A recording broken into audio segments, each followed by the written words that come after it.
अस्सलाम वालेकुम। अच्छा, अब हमारा ना जो दो हरफी सिलसिला है वो शुरू हो चुका है। पिछली वीडियो में मैंने अलिफ मद्दा से बनाए थे, इस मरतबा हम बे के साथ जो रूबंदे हैं वो बनाएंगे।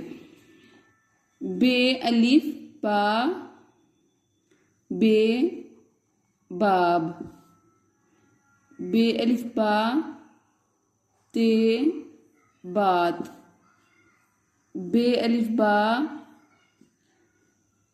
टे बाट, बे अलिफ बा पे बाप, बे अलिफ बा जीम बाज, बे अलिफ बा रे बार, बे अलिफ बा सीन बास, बे अलिफ बा काफ बाक, बे अलिफ बा लाम बाल, बे अलिफ बा मीम बाम, बे अलिफ बा नून बान, बे अलिफ बा बाबा।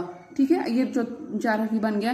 3 हरफी हरूफ जो है वो हमने बेक साथ लिखने सीखे। इंशाल्लाह अगली वीडियो में हम नेक्स्ट वर्ड सीखेंगे। तब तक के लिए अल्लाह हाफिज़।